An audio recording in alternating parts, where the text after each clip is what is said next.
finisher. Smell this guy. Looks like this new killbot is a big Avengers fan. The shield, the hammer.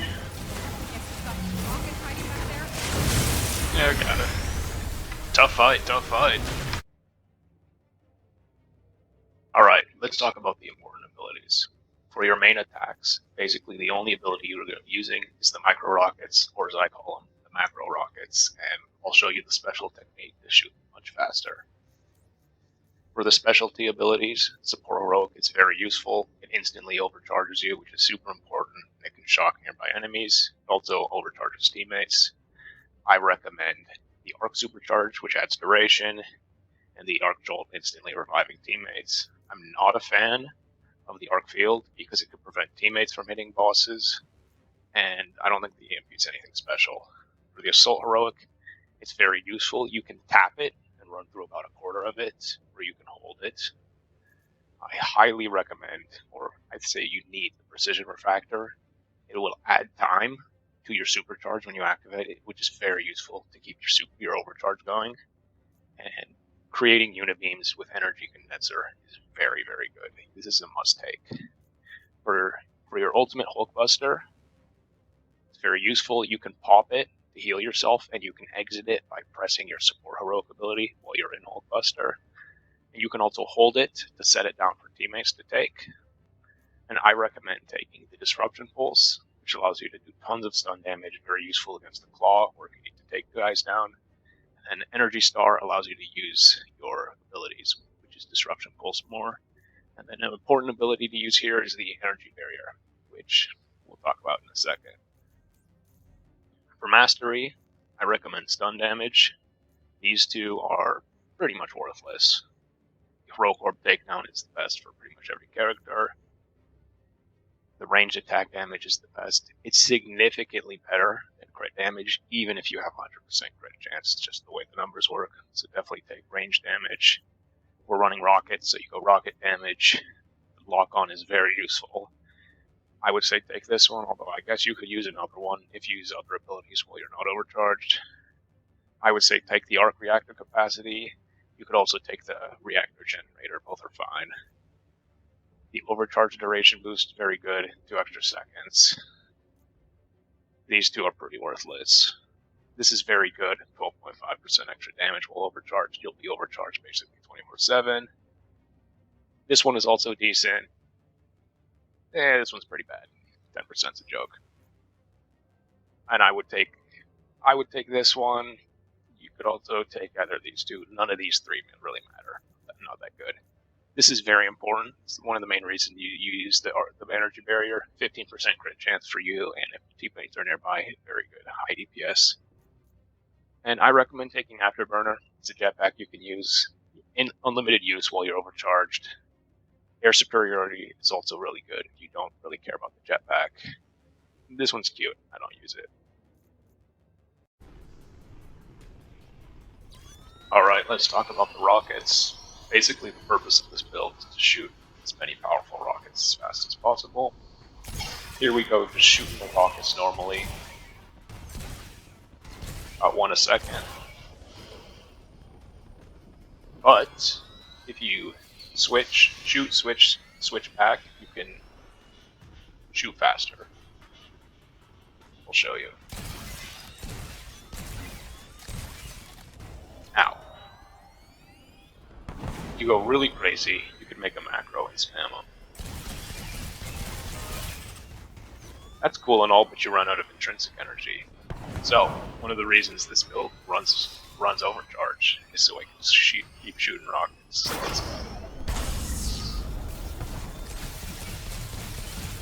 As you can see here, the DPS is going to be pretty good, pretty useful.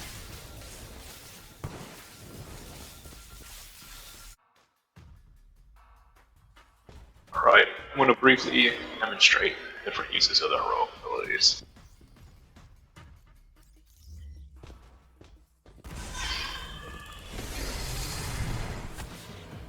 See, as I take damage, I can pop a Hulkbuster for myself.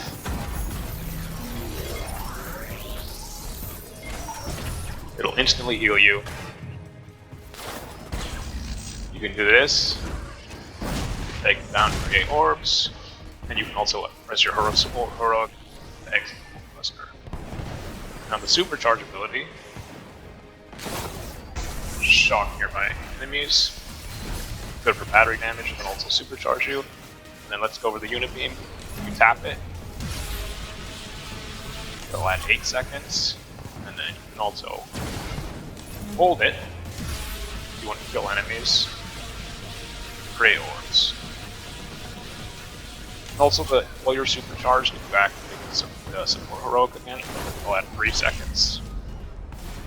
And then with the orbs, boom, they can come back. That's basically a demonstration of the purpose of the different heroics.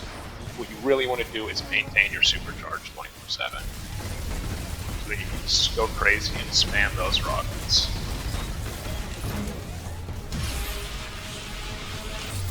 Iron Man guide, we're going to talk about the different gear. For the melee piece, it's very important you get rampant assistance. This is a perk that gets you 210 or 220 heroic charge rate while you're overcharged, and you intend to be overcharged 24/7. Ideally, you want a gold piece with triple good stats.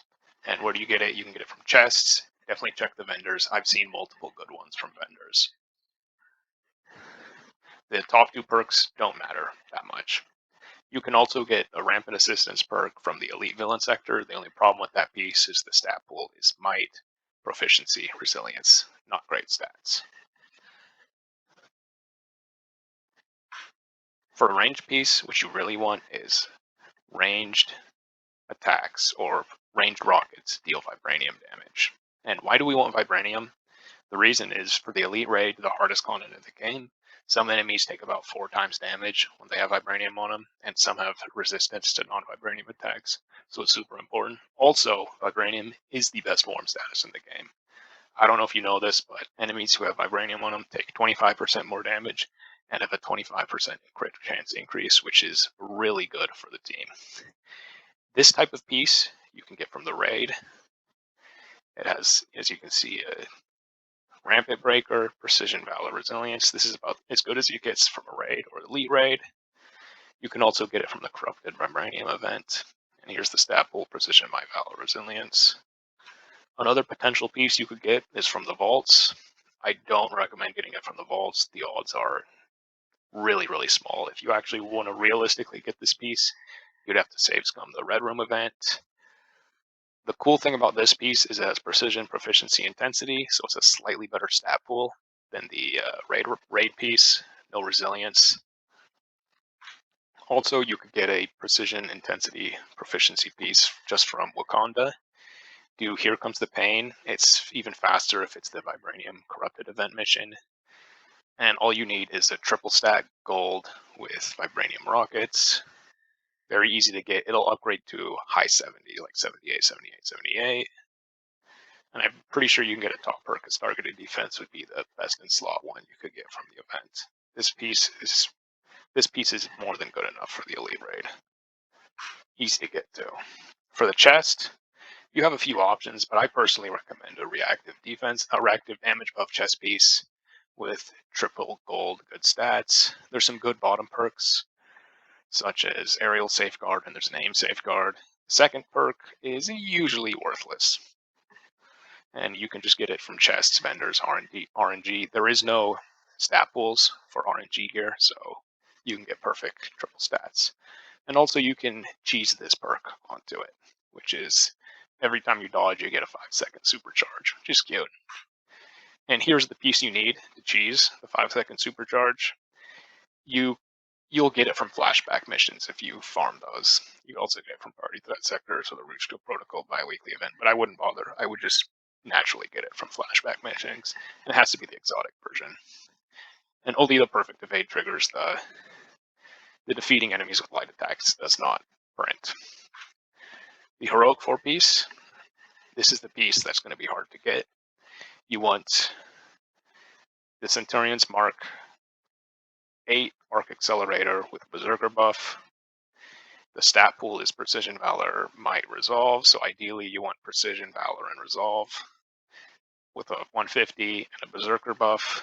and you can get this from flashback missions. The odds of getting one with a Berserker buff are pretty low.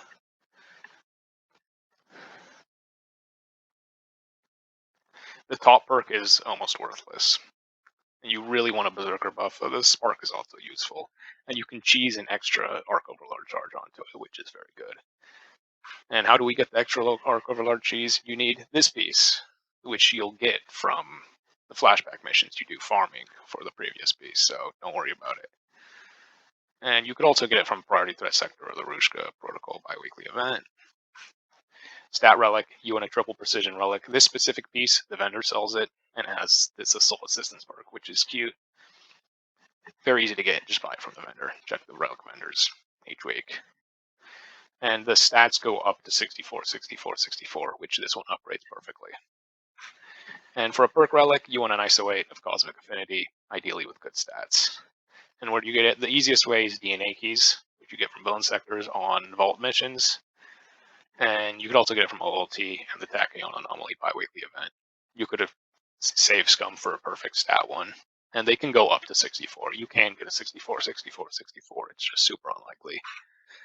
For the exotic relic, check out this relic with all these stats. It's the Ring of Nebulong, but you can cheese the damage buff and the defense buff relic status, passive perks on it.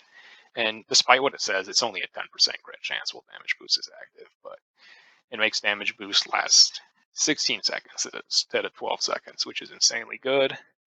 And despite what the bountiful perk says, it's actually orbs give you 50% more total, which is very good, and it does multiply with your rampant assistance. So your orbs will give you about 4 times as much as they normally would, which is insanely good. Oh, and also the ring can make intrinsic orbs overcharge you, and you can also activate this ability. The intrinsic orbs can overcharge you, and the heroic orbs are good. How to cheese the relic? Here's how to do it. It's pretty simple. And pretty much the same principle applies for cheesing gear. The champion points. How should you spend them? These two are the best. The crit ones, the status build up, heroic charge rate, and perk chance and defense are pretty good. The healing effectiveness is decent. The status resistance is pretty weak. And these 4 are basically worthless. Despite what it says, it'll say like 3% range damage. You think of it more like 0.3% range damage. The math they're just horrible. And let's talk about the stat priority. Precision is your primary stat, it's your best stat. Your stat relic wants triple precision, and you want each piece to have precision on it, ideally. Your secondary stats are Resolve, Valor, and Proficiency. Resolve is a very good defensive stat. You want 2 pieces. And then Valor and Proficiency both make you hit harder. Valor increases your unibeam damage and your crit damage. And Proficiency will increase your proc chance and your crit chance, which is very good, the crit chance. Resilience is pretty weak. Think of that about half as good as Resolve. 40 resilience, like 80 resilience is equivalent to like 40 Resolve. And then Might is basically worthless. And Intensity is very good at 1 piece. Second piece is meh, sort of like Resilience. The third piece is worthless. And that's all the gear and stats you need to know. Alright, let's talk about how Iron Man performs during the raid. Overall, Iron Man has the best DPS in the game, especially single target DPS. He's good at creating heroic orbs for your team with the Unibeam, and he can set on the Hulkbuster, which is useful for your teammates. During the Sonic Wall phase, you can use the Hulkbuster for your teammates' survivability. They can hop into it. You can also line of sight kill the ads if you're in the top right corner, which is helpful.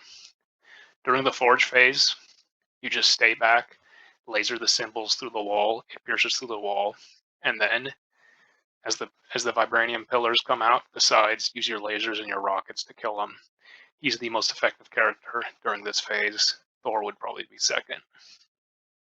During the platform phase, you can fly over, and your DPS is so high, you're going to kill all the enemies before your teammates even respawn. During the Vibranium Room phase, you can kill all 6 spiders in 1 phase, and it's not that difficult. The only thing you need to do is wait for the 6th spider to come out. Also, you're probably going to want some coordination with your teammates so they can hold the spiders down. You can also set down the Hulkbuster for your teammates, the Vibranium. The laser damage is very useful against the Vibranium Spires. During the eye phase, don't hide as he's going to explode. Just DPS his eye as much as you can. You can set down the Hulkbuster for your teammates to knock echoes in, and he's going to kill the echoes in under 2 seconds with his Vibranium rockets. And against the eye phase, you can 0 or 1 phase him. 0 phase is when you kill him before the cutscene even starts and he falls down. This is going to happen if you get a team buff like a Warrior's Fury or a Kamala Khan Marvelous Regalia buff. If not, you're going to 1 phase him. He's going to be at like 10%, and you just finish him off. It makes it a lot faster to use Iron Man during the eye phase. For the final boss, you can set the Hulkbuster down for your teammates. The stun damage is very good with the pulse ability. His rockets do also really high stun damage. And the lasers are pretty good stun damage as well. You can also just use him to hover and wall cheese claw. And of course, highest single target DPS in the game means he's going to be very useful against the final boss. Overall, how does Iron Man perform? Well, Iron Man is basically the best character in every single section of the raid. So he's overall the best character by a long shot in the game. He's the GOAT. Iron Man's the GOAT.